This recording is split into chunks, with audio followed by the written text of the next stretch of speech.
el ordenador? Algo de los ordenadores, sí. Bueno, es que listas. Cibercriminalidad, pues lo que haya por las redes sociales y así. Por internet, que te amenazan lo que sea, acosos y cosas de estas por los móviles y por ordenadores y todo esto. Estafas por internet o otros casos así. Acoso, algo así, no sé. Todo por el tema de internet. Delitos cometidos a través de internet.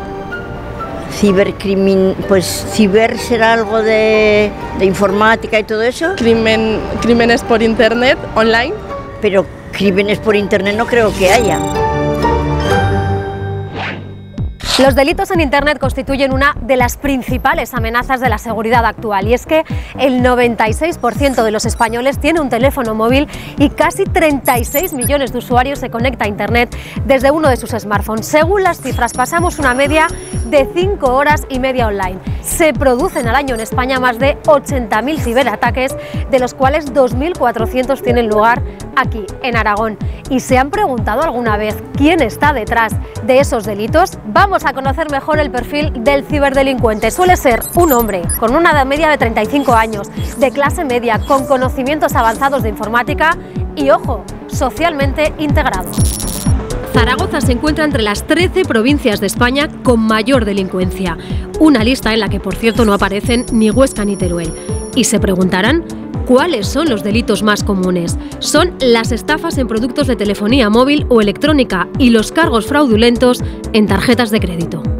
Hablamos con una de las portavoces de la Policía Nacional que nos advierte de que cada vez son más comunes los alquileres fraudulentos de pisos en periodos vacacionales. Todo gira en torno a Internet, comprar, conocer gente, con lo cual cuanta más gente, pues los estafadores también lo aprovechan para tener un público más abierto. ¿Cuáles son los ciberdelitos más comunes? El de alquileres de pisos, los supuestos estafadores ofertan un piso que incluso a lo mejor ni existe. Entonces, si estás interesado, pues claro, contactas con ellos, te mandan una documentación para hacer ver que son creíbles, que no es ninguna estafa. Y si tú accedes y mandas tu documentación, probablemente alguna estafa futura será a tu nombre. Siempre lo primero que hay que hacer es denunciar. No hacer el pago, que muchas veces piden dinero, no hacer pagos, denunciar a la policía y extremar precauciones, es confiar en enlaces que te manden, descargar, no facilitar datos. Muchos correos manifiestan que por su seguridad meta las claves, el código. Una entidad bancaria jamás va a solicitar claves ni datos personales. Pues me llamaron a casa desde soporte de Microsoft, teóricamente, desde un centro en Inglaterra, que me decía que mi cuenta de Microsoft iba a expirar o había expirado. Que tenemos tu licencia de Windows y que es este número que te digo, y me lo iba deletreando y coincidía. Cobraban 15 euros, que sí me parecía bien por la licencia, pero que era un pago único. Me dijeron, introduce tu número de Visa, o sea, hasta ahí veía, ¿no? O sea, introduce tu número de Visa para el pago de los 15 euros. Todo me iba cuadrando, o sea, me parecía verídico, porque me empezaron a llegar más de un cargo, y 2 veces 300 euros. Me di cuenta, llamé a mi tarjeta Visa para cancelarla. Encontrar a las personas físicas como autores de un ciberataque es complicado. Hay casos que se han conseguido averiguar y la policía ha conseguido desarticular verdaderas organizaciones cibercriminales, pero es muy complicado. ¿No has podido recuperar el dinero que te estafaron? No. No es culpa de Internet, es culpa de que yo me fíe de una persona.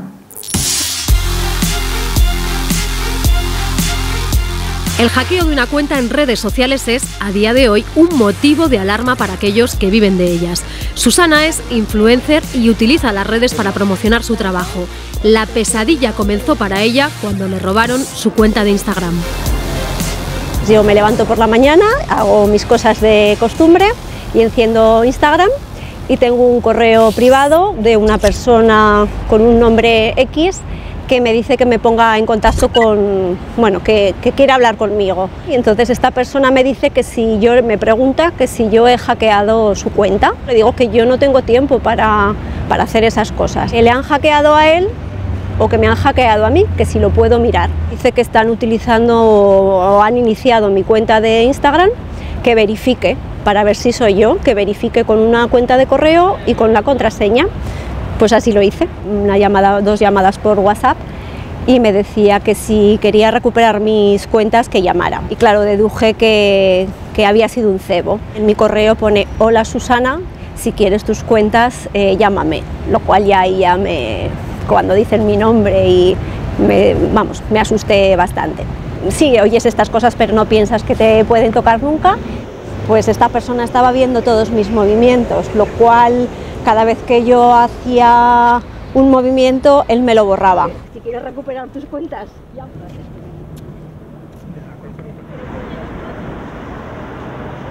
Claro, yo un poco me hice la valiente y le dije que mi cuenta tampoco era tan importante como para pagar por ella. Pues temí que tenía acceso al final a mi galería de fotos. Yo tengo 2 niños y sí que me dio un poco de miedo eso, el que pudiera hacerme algún otro tipo de chantaje. Al final se resuelve mediante correos a Instagram. He cambiado todo, no me he cambiado de casa porque no, pero he cambiado todas las contraseñas, sí. Mi advertencia es que aunque estemos por las redes como pez en el agua, al final siempre hay alguien que quiere hacer el mal. Parece que no ocurre, pero realmente ocurre y en mi caso ocurrió.